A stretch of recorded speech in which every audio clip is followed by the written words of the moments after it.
Bueno, buenas tardes. Como ya os decía Andrés, soy María Caamaño, soy profesora en el Máster de Lógica y Filosofía de la Ciencia, en el módulo de Filosofía de la Ciencia. Algunos de vosotros ya me conocéis. Y bueno, quiero agradecer a los organizadores que me hayan permitido participar en esta nueva edición de la Escuela de Invierno. Y bueno, hablar un poco de lo que es la investigación que he empezado a hacer en los últimos años. La investigación siempre es una cosa que avanza lentamente, entonces aunque lleva unos años parece que todavía estoy empezando en este tema. Y como vamos a ver enseguida, es un tema que en realidad se encuentra en un campo de confluencia entre áreas distintas, ¿no? Por una parte, la metodología de la ciencia, y desde luego yo llegué a este tema desde esa área, ¿no? Analizando pues, los problemas en metodología, en ciencias sociales, que tenían que ver con el intento de superar las limitaciones que derivaban de una generación o elaboración de modelos a partir de lo que era simplemente la conducta observable de los individuos, y las reticencias, sobre todo desde el ámbito de la metodología económica, ¿no? Y debido en parte a la asunción de la teoría de la preferencia revelada, las reticencias a buscar modos de intervención lingüística o de recopilación de información mediante una interacción comunicativa, verbal, con los individuos, y de esa forma conseguir ampliar la base de evidencias disponibles para elaborar modelos, ¿no? Entonces hay una fuerte reticencia en lo que tiene que ver con el desarrollo de la metodología económica, una fuerte reticencia, y de hecho en cierto modo se manejaba el ideal de dar cuenta de las preferencias de los individuos a partir de las decisiones que los individuos efectivamente toman en su conducta pública observable, ¿no? Realmente el intento de ampliar la base empírica para la elaboración de modelos en economía condujo a ir derivando hacia la teoría, como diría Hausmann, la teoría de la preferencia declarada, en lugar de revelada en la conducta, la teoría de la preferencia declarada. ¿Qué ocurre? Que el operar, el intentar recopilar datos, indicadores empíricos a partir de lo que son interacciones comunicativas mediante entrevistas, mediante la utilización de cuestionarios, esto en realidad por una parte permite esa ampliación, pero por otra genera toda una serie de problemas metodológicos ligados justamente a este tipo de intervención comunicativa o lingüística, ¿no? Entonces, como digo, aunque al problema de la metodología de cuestionarios yo he llegado, digamos, desde una investigación en metodología de la ciencia, lo cierto es que al final el problema se encuentra en una intersección, el problema que voy a tratar, entre el ámbito de la metodología de la ciencia y de la metodología de la investigación empírica en economía y la filosofía del lenguaje y las ciencias cognitivas. Digamos que hay una confluencia, como digo, de cuestiones que derivan en este tipo de problema, ¿no? Y el problema principal en relación con la metodología de cuestionarios es el de los denominados efectos marco o efectos del marco, ¿no? Cuando habla aquí de efectos del marco, tiene que ver con el modo, la modalidad en la que se presentan en los cuestionarios justamente una serie de cuestiones, de preguntas, de opciones. Cómo se enmarcan esas opciones, cómo se plantean, ¿no? Hay marcos de tipo muy diverso, ¿no? Y en realidad nosotros nos encontramos estos marcos en nuestra vida ordinaria, ¿no? Cuando se nos dice si estamos a favor o en contra de algo o si estamos dispuestos a donar órganos o no. Es muy distinto que el marco sea tener que marcar una casilla, ¿no? o que la casilla ya esté marcada y que nosotros, en caso de que no queramos donar órganos, tengamos que desmarcarla, ¿no? Entonces, son dos marcos distintos y tienen efecto. Los marcos en los que se nos plantean las cuestiones tienen un efecto en las decisiones o preferencias que nosotros finalmente revelamos de esa manera en esa respuesta que tiene que ver, como digo, con una mediación lingüística, ¿no? Yo me voy a fijar en un tipo de marcos que se denominan, que se utilizan en las encuestas y que se denominan los marcos de valencia, ¿no? Se denominan marcos de valencia porque las mismas cuestiones, en principio los mismos pares o tríadas de opciones o las mismas preguntas, se formulan en términos positivos o en términos negativos. Tienen, digamos, descripciones que son equivalentes, que están describiendo el mismo hecho, pero se pueden hacer en términos positivos o negativos. Nosotros podemos describir lo que es el resultado o el rendimiento de un equipo de fútbol dando el porcentaje de aciertos por partido, la media de aciertos que tienen, de canastas que meten si es un equipo de baloncesto, o el porcentaje de errores. Son datos complementarios y por lo tanto si tenemos uno sabemos el otro y se refieren exactamente al mismo hecho, ¿no? Diríamos que son descripciones coextensionales, ¿no? Por lo tanto, como sabemos, en lo que afecta al valor de verdad son intercambiables, ¿no? En lo que respecta, quiero decir, al valor de verdad, son intercambiables en cualquier contexto. Sin embargo, de nuevo, sí, ese tipo de diferencia en la valencia del marco sí tiene un efecto que además, como veis en la diapositiva, ya a finales de la década de los 90 fue establecido de manera muy robusta empíricamente el efecto que tenía la utilización de un marco de valencia u otro, ¿no? Por lo tanto, es un fenómeno desde el punto de vista empírico, ¿no? Los efectos, los llamados efectos marco, efectos del marco, es un fenómeno desde el punto de vista empírico muy robustamente establecido. Es verdad que dentro de la tipología que se suele manejar, que establecieron también a finales de la década de los 90 Levin y sus colaboradores, es verdad que en esa tipología que también vamos a ver, uno de esos tipos de marcos de valencia todavía tiene unos efectos más marcados que el resto. Pero en todos los casos, en los tres tipos de marcos de valencia, tenemos efectos muy marcados en donde parece ser que las preferencias de los individuos varían según el hecho se describa en un marco positivo o en un marco negativo. Y varían muy significativamente, es decir, la mayoría pasa de escoger una cosa a escoger otra, ¿no? Por lo tanto, la relevancia de este tipo de fenómeno en realidad desborda lo que tiene que ver con la metodología científica, porque como digo, todos nosotros estamos, digamos, expuestos a encuestas, cuestionarios, y además se utilizan de manera masiva fuera de lo que es el ámbito de la investigación científica, ¿no? Entonces, en el marketing, por ejemplo, cuando se desarrollan estrategias de marketing, por supuesto, se utilizan cuestionarios, se utilizan cuestionarios para evaluar el grado de satisfacción de los individuos con respecto a algún bien de consumo.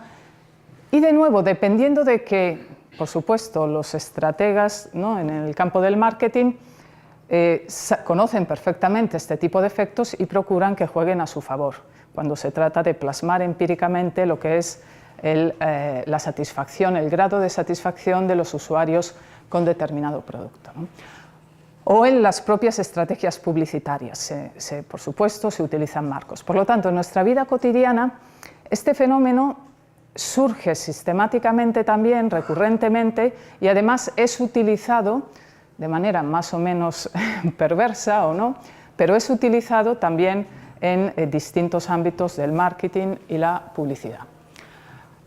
Ahora bien, yo me voy a centrar exclusivamente aquí en lo que tiene que ver con la metodología en la investigación empírica y cómo realmente en cómo se puede explicar que surjan esas diferencias, cómo se pueden explicar y, por cierto, y aquí ya lo vemos en lo que es la caracterización básica de los efectos marco, qué nos hace inferir acerca de la racionalidad de los sujetos, ¿no?, que responden a los cuestionarios, ¿no?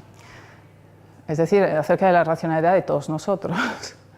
Entonces, en la caracterización básica tenemos que los efectos marcos se conciben como aquellas variaciones en la respuesta del sujeto ante descripciones distintas pero objetivamente equivalentes de un mismo problema. Entonces, la caracterización es tan sencilla como problemática, porque efectivamente, ¿qué significa que dos descripciones sean objetivamente equivalentes? Que sean distintas pero objetivamente equivalentes. ¿Qué criterio se sigue para establecer que son objetivamente equivalentes? Como vamos a ver, el criterio que se aplicó habitualmente es el criterio lógico. Es equivalente porque son intercambiables, satisfacen el principio de sustituibilidad salva veritate, ¿no? Entonces hay una equivalencia en el plano lógico y por lo tanto son objetivamente equivalentes, son coextensionales. Vamos a ver cómo gran parte de lo que a mí me interesa desarrollar tiene que ver justamente con la elucidación de esa cuestión, ¿no?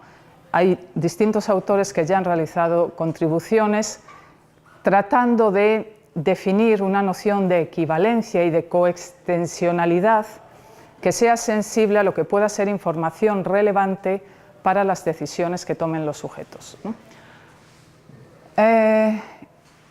En todo caso, vamos a ver también que en lo que es el tratamiento de este problema, lo que primó durante los inicios y durante unos cuantos años fue un análisis, digamos, un estudio psicológico y un tipo de explicación psicológica de este problema. Los que realmente plantearon, pues con la elaboración de su teoría prospectiva, plantearon esta problemática de los efectos del marco fueron Tversky y Kahneman ya a comienzos de los años 80, ¿no?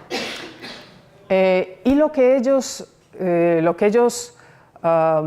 manejaban como variables explicativas para este tipo de fenómenos eran de nuevo variables de tipo psicológico que tenía que ver con distintos sesgos que afectaban a los individuos y distintas heurísticas que los individuos aplicaban. ¿Qué ocurre si se da esa variación en la reacción de los individuos ante descripciones objetivamente equivalentes? Puede en realidad aproximarse este problema teniendo dos intuiciones muy distintas, ¿no?, incompatibles. La primera es tener la intuición de que lo que manifiestan esas variaciones son en realidad pues limitaciones cognitivas que en última instancia tienen que ver con rasgos de irracionalidad en los sujetos. Podemos decir que justamente están sesgados de alguna manera y ese sesgo les impide darse cuenta, ese sesgo ligado a la variación en la descripción, les impide darse cuenta de que son objetivamente equivalentes, ¿no?, esas descripciones.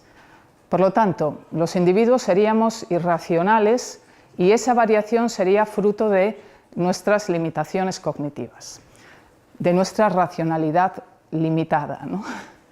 Sin embargo, otra forma de verlo es que en realidad lo que evidencian esas reacciones es que los individuos tienen cierta estrategia de búsqueda de información o de compleción de la información que aporta en su literalidad esa descripción y que en realidad el individuo es racional y sencillamente está realizando una interpretación de esas descripciones más compleja de la que nosotros suponemos. Es decir, el individuo va más allá de un análisis puramente extensional, está atendiendo justamente a esa valencia de la descripción para realizar cierto tipo de inferencias acerca de las condiciones de fondo en las que es adecuado utilizar ese marco de valencia en lugar del otro, ¿no?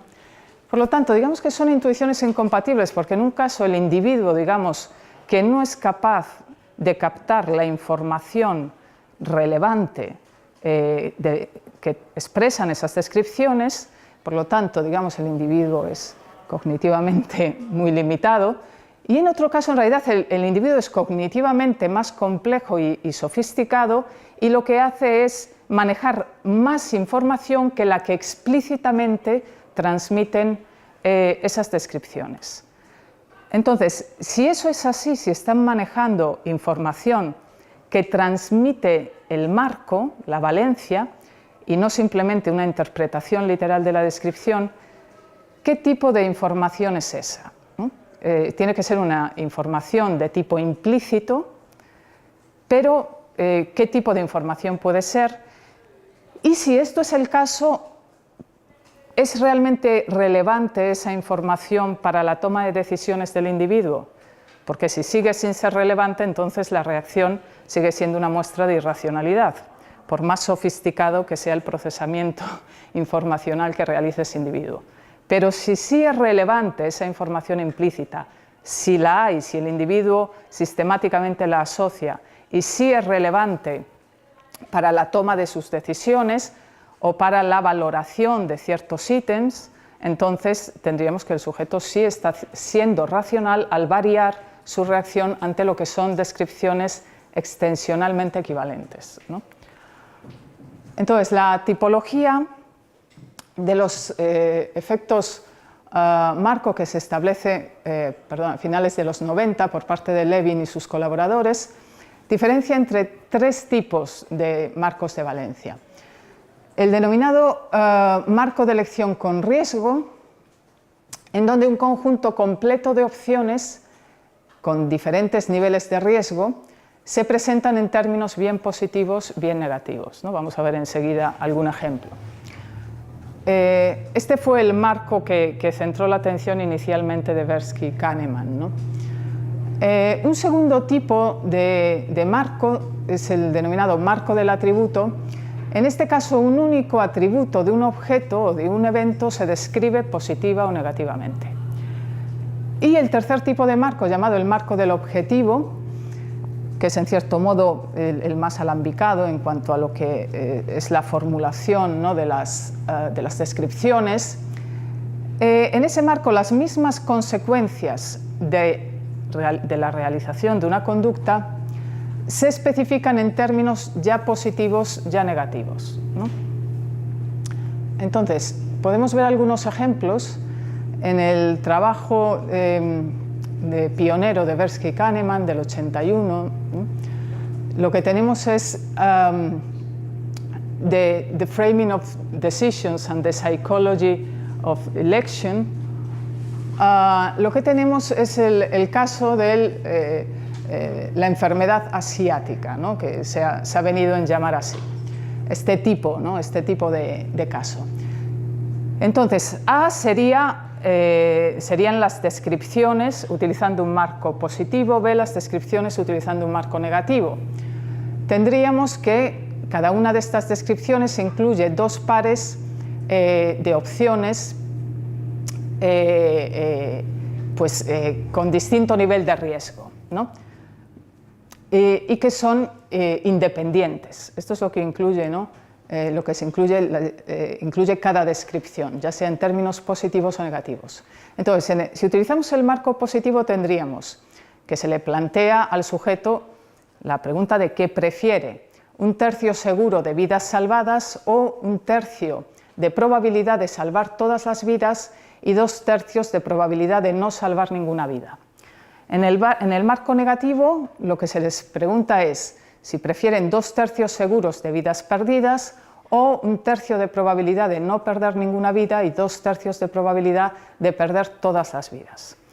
Bueno, la mayoría de los sujetos, como veis, escogen la primera opción en A, un tercio seguro de vidas salvadas, pero no escogen lo que sería el análogo en B, sino que escogen mayoritariamente en B la segunda opción, ¿no?, que es aquella que nos permite, es decir, optamos por la opción de que haya 2/3 de probabilidad de perder todas las vidas, ¿no?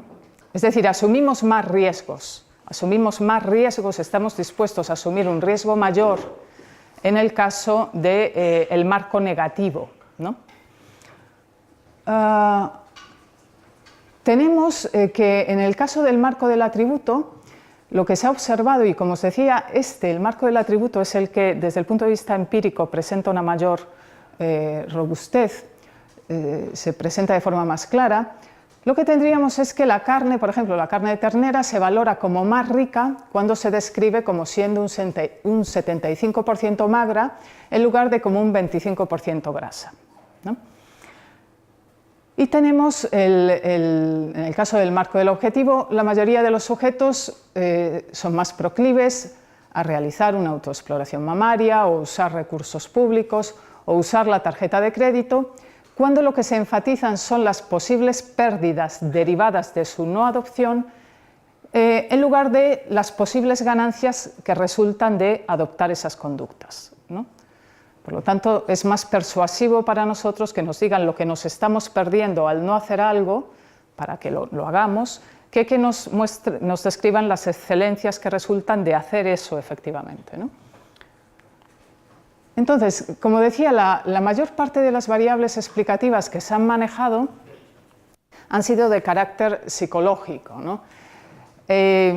Bueno, pues hay mucha literatura sobre lo que son las distintas explicaciones en cada uno de estos tipos de marco de valencia y hay ciertas peculiaridades que parece que se aplican a unos y no a otros. En el caso del marco del atributo, pues parece que la atención selectiva y las asociaciones, pues las asociaciones, ¿no?, entre distintos tipos de ítems o de cualidades, ¿no?, que realizamos, pues parece que juegan un papel fundamental. Pero si nos fijamos, el factor explicativo que parece que subyace es que, o al menos un punto que unifica, es que en todos los casos parece que el rechazo que provoca sufrir una pérdida es mayor que el deseo de obtener una ganancia de la misma magnitud, ¿no? Esto, digamos que en lo que es la expresión ordinaria, ¿no?, de este tipo de actitud podría ser el que me quede como estoy, ¿no? Entonces no queremos sufrir una pérdida. Esto nos produce realmente rechazo. No nos produce tanto rechazo no llegar a obtener una ganancia de esa misma magnitud, ¿no? Entonces, hay ciertas variables explicativas asociadas a ese fenómeno subyacente. De nuevo, aquí hay mucha jerga en la que tampoco voy a entrar a clarificar, ¿no? Porque, como digo, me voy a centrar más en el análisis de lo que puede ser la información implícita y el papel que juegue. Pero se entiende que una variable también explicativa común a todos esos efectos marco es el llamado sesgo de la negatividad, es decir, la tendencia a prestar más atención a la información negativa que recibimos que a la información positiva. Se entiende que bajo ese macrosesgo, ¿no?, que nos afecta o que forma parte de nuestra conducta, se incluye tanto la aversión a la pérdida, a la que se referían Tversky y Kahneman, como a lo que es la preservación del status quo, ¿no?, lo que decía de que nos quedemos como estamos y como está la mayoría en la situación que me es familiar, ¿no? No quiero estar peor de lo que está la mayoría, ¿no?, de la gente en mi entorno. También a estos sesgos se suman ciertas tendencias, y se suman y se ven reforzados por ciertas tendencias cognitivas muy arraigadas, como las de obviar similitudes y que es también un punto al que se referían Tversky y Kahneman, la de inferir o captar información implícita sobre los puntos de referencia. Es decir, imaginar para cada descripción qué tipo de estándar se está teniendo en cuenta ¿no? Tratar de figurarnos qué tipo de estándar se está teniendo en cuenta para hacer determinado tipo de descripción en términos positivos o negativos, ¿no? Gran parte en realidad, y esto sí que va a tener mucho que ver con lo que desarrolle dentro de un momento, gran parte de la explicación del fenómeno de los efectos marco tiene que ver realmente con nuestra tendencia a completar la información que recibimos, ¿no? A tratar de hacerla encajar justamente en una representación más rica que aquella que nos proporciona la descripción que tenemos, ¿no? De todos modos, hay también ciertos factores que en los estudios empíricos en psicología sobre los efectos marco se han ido obteniendo, se han ido determinando, que son interesantes. Por ejemplo, se ha visto que se da una relación inversa entre la intensidad del sesgo del marco y la cantidad o el nivel de procesamiento de la información presentada al sujeto. Es decir, cuanto más detallada es una descripción, cuanto más fina y más detallada y cuanto más la analiza el sujeto, menos, menos sufre el efecto marco o menos sensible es a la valencia del marco, ¿no? Entonces, entra en juego distintos investigadores, utilizan distinta terminología, hablan del efecto reflexión, de la diferente necesidad cognitiva que tiene un individuo. Hay individuos que son más dados a revisar la formulación justamente de un enunciado y de tratar de encontrar la interpretación más precisa posible. Digamos que todo esto tendría que ver en todo caso con que, y por eso me parece importante, con que sea más o menos completa la información que se nos da. Parece que claramente cuanto menos completa es, digamos, cuanto los datos son más desnudos o la descripción es más sencilla, en realidad más fácil es que nosotros asociemos información implícita y completemos esas descripciones. También se ha mostrado que cuanto más implicado está el sujeto en la cuestión acerca de la cual son las descripciones, menos susceptible también es de variar su reacción según el marco en el que se le presenten las descripciones.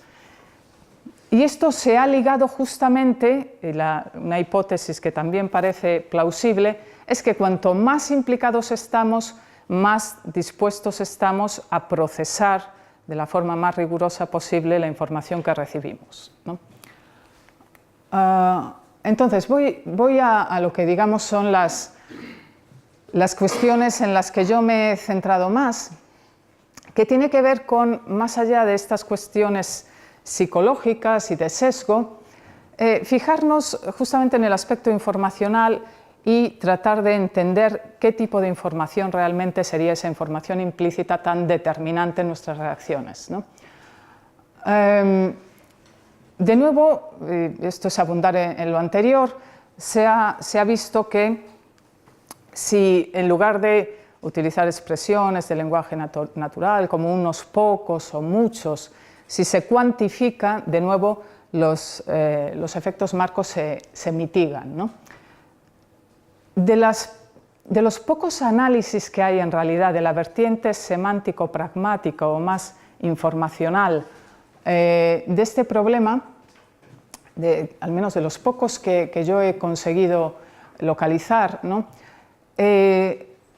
Uno de los análisis que presenta Moscati en 2012, Iván Moscati, se refiere a lo que pone de relieve es que en realidad los contextos de los marcos de valencia no son extensionales, sino que son contextos intensionales, que lo que entra en juego ahí, en realidad en el análisis son, pues en el sentido fregeano, son realmente el modo en el que el individuo en todo caso identifica aquello a lo que se refieren pues las expresiones descriptivas, ¿no? del enunciado correspondiente.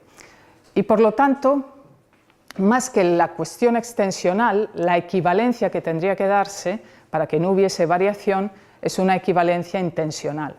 Entran en juego, por tanto, las creencias de los individuos, los conceptos con los que estén operando los individuos, etc., ¿no? Por otra parte, otra aproximación por parte de distintos autores, Mackenzie, Nilsson y también Bourgois, Gironde y Giraud en 2009, apunta a que se daría en realidad, al utilizar los marcos de valencia, se daría una filtración de información acerca del punto de referencia del hablante, ¿no? Y esta idea, que yo creo que es muy interesante, es en parte algo que se irá ligando a cuestiones, bueno, pues a ciertas ideas provenientes de la filosofía del lenguaje para poder dar una visión de conjunto de este fenómeno en su vertiente semántico-pragmática, ¿no? En parte, la idea que ya está, como digo, en Bourgois, Gironde y Giraud, en parte la idea es que cuando se utiliza un marco positivo, lo que se está es poniendo de relieve que hay una cualidad que destaca frente a lo que serían las condiciones de fondo habituales, que serían unas condiciones en las que no llega a darse ese dato positivo, ¿no? Por lo tanto, digamos que hay una remisión a lo que serían las condiciones de fondo en las que se utiliza determinado marco, ¿no? Uno de los ejemplos típicos aquí, el más sencillo, que nos puede servir para darnos cuenta de lo que entraría en el ejemplo de juguete, para ver de lo que se está hablando, es: podemos describir un vaso como estando medio lleno, medio vacío, ¿no? Estamos hablando de un vaso que tiene exactamente la misma cantidad de agua. Sabemos que si está medio lleno, eso significa que está medio vacío. Digamos que hasta aquí todo lo tenemos claro, pero los individuos, lo que ocurriría si hiciésemos una encuesta es que preferirían un vaso medio lleno a uno medio vacío, ¿no? Ahora, ¿cuál es el punto? Están en realidad operando, esa es la hipótesis de la filtración de información implícita acerca de un punto de referencia. Los individuos están pensando que si el vaso se describe como estando medio lleno, es que en realidad el vaso estaba vacío, ¿no? Y que si se describe como estando medio vacío, es que el vaso estaba lleno. Entonces hay un razonamiento contrafáctico también que tiene que ver con esas condiciones de fondo y esos puntos de referencia, y es: yo podría haber bebido un vaso entero y en lugar de eso estoy escogiendo un vaso medio vacío. Sin embargo, yo en lugar de tener un vaso vacío, estoy teniendo un vaso medio lleno. Claro, desde el punto de vista racional son dos situaciones bien distintas, ¿no? Una es una pérdida con respecto a lo que yo podría tener, que sería un vaso lleno, y otra es una ganancia con respecto a lo que yo podría tener, que es un vaso vacío. Por lo tanto, hay una racionalidad siempre y cuando realmente los individuos estén interpretando así los marcos de valencia, pero como digo, esa es la idea de fondo en el ejemplo más sencillo que manejan pues estos investigadores que yo citaba, ¿no? Bueno, no me voy a detener en eso, pero digamos que esa idea inicial de estos investigadores se ve en realidad confirmada por estudios experimentales posteriores, en donde se muestra que realmente los individuos suelen utilizar se ha analizado empíricamente el caso del vaso, ¿no? Y lo que se muestra es que los individuos efectivamente, cuando presencian que el vaso está vacío y se ha llenado hasta la mitad, describen esto diciendo que está medio lleno, y lo describen como medio vacío cuando el vaso estaba lleno y lo han vaciado por la mitad de su contenido. Por lo tanto, ocurre esto y ocurre otra cosa también que refuerza esta hipótesis de los puntos de referencia, y es que los individuos somos capaces de inferir acertadamente cuál era la situación del vaso a partir de cómo los individuos lo describen de esa manera. Es decir, los individuos somos conscientes de que esas descripciones están ligadas a ese tipo de condiciones previas. Entonces, por supuesto, cuando se utiliza un marco de valencia, hay un contenido implícito, una información implícita que tiene que ver con esas condiciones de fondo. Ahora, ¿cómo la transmiten los marcos? ¿Cuál es ese tipo de información implícita? ¿No? Entiendo que, a partir de lo que es el tratamiento que conozco hasta ahora, entiendo que lo más plausible es que esa información sea información que les parece a los individuos relevante para la elección y que sea sobre el contexto de uso más probable de determinado marco, que es a lo que me estaba refiriendo ahora, ¿no? Esta información, y aquí viene la parte que depende del análisis desde la filosofía del lenguaje, esa información no es parte de lo que se afirma en el marco, de lo que se afirma mediante esa descripción a partir de ese marco. Es decir, no es parte del significado literal de esa descripción.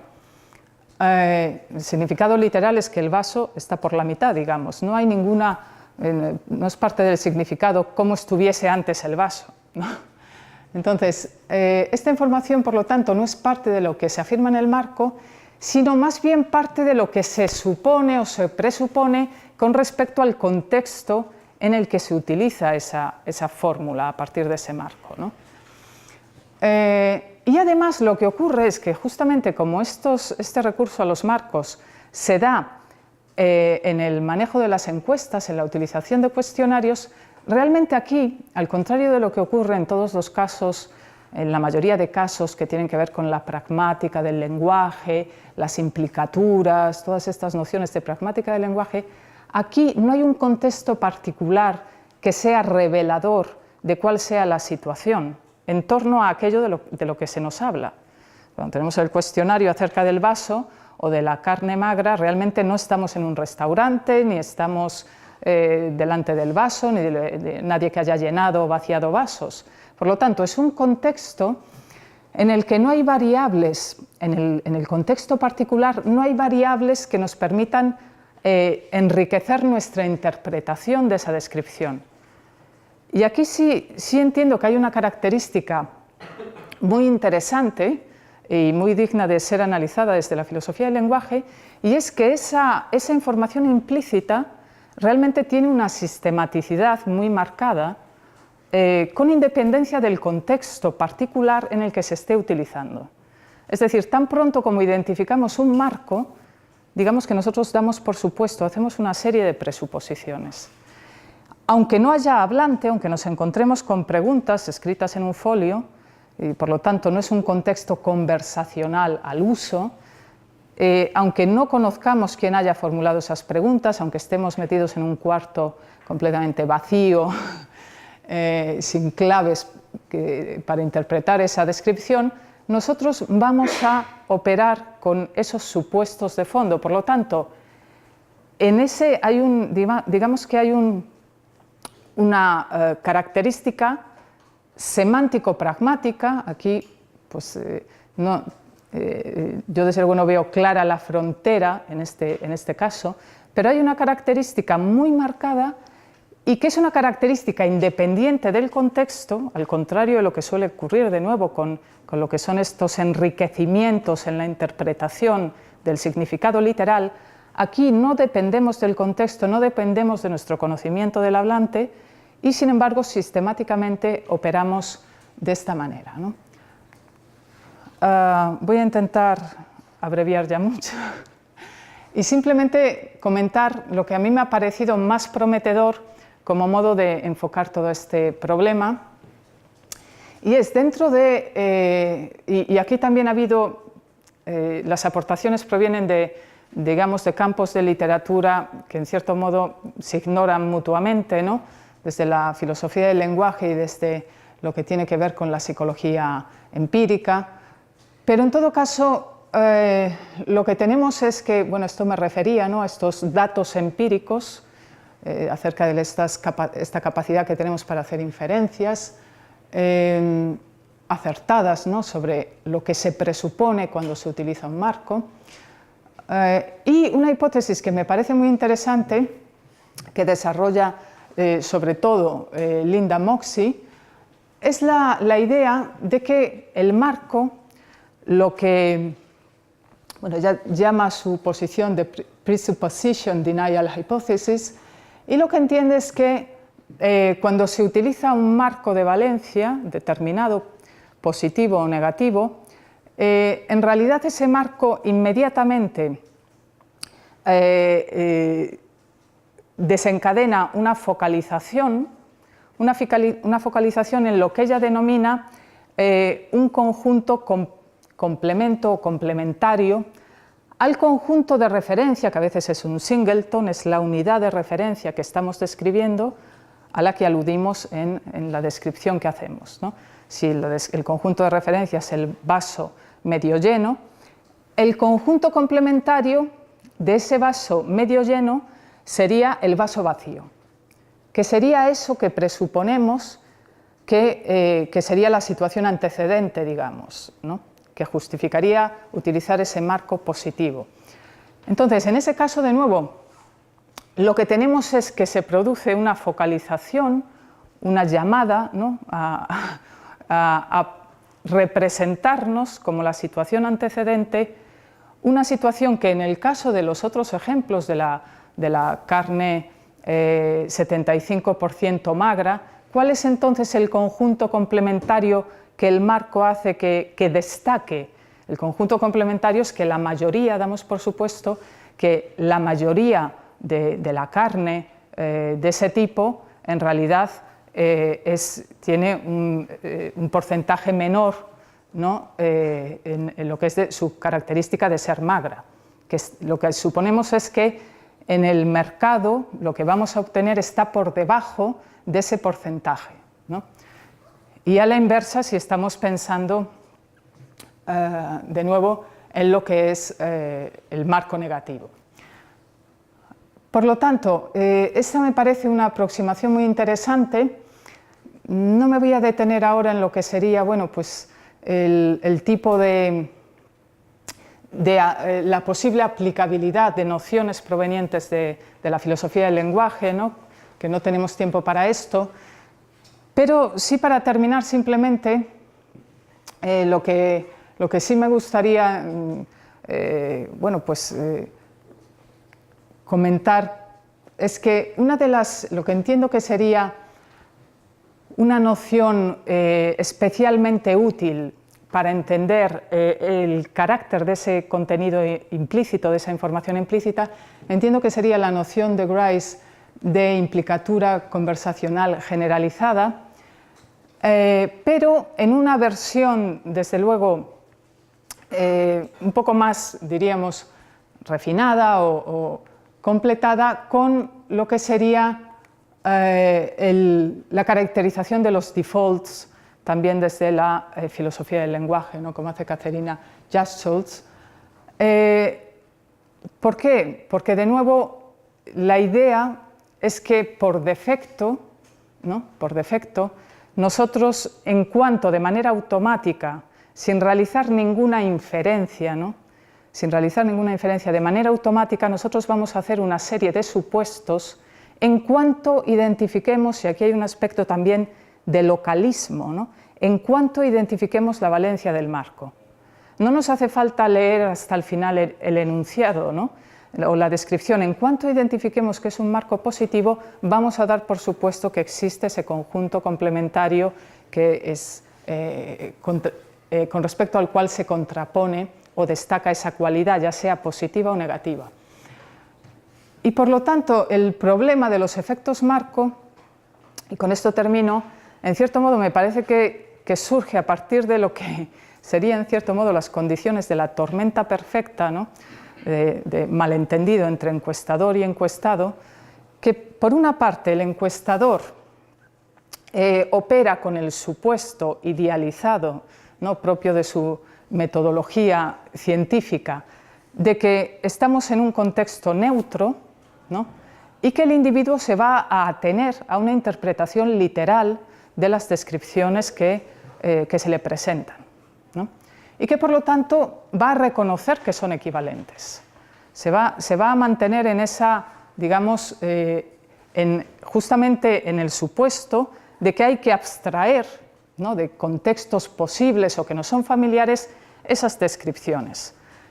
Por lo tanto, asumen lo que Stalnaker denominaría una presuposición pragmática de que es un supuesto común para la interpretación de esas descripciones, ¿no? Lo damos por supuesto los protagonistas en este intercambio comunicativo, que hacemos abstracción de cualquier contexto particular, ¿no? Sin embargo, en el caso del encuestado, la actitud es completamente distinta. El encuestado sigue operando, en realidad, con los mismos defaults con los que opera en su vida ordinaria. No se ajusta a lo que serían unas condiciones idealizadas de investigación y de formulación de descripciones. Por lo tanto, digamos que tenemos por parte del encuestador y del encuestado realmente dos actitudes completamente irreconciliables y que conducirían a esos desajustes, ¿no? Pues hasta aquí lo que os quería contar. Gracias.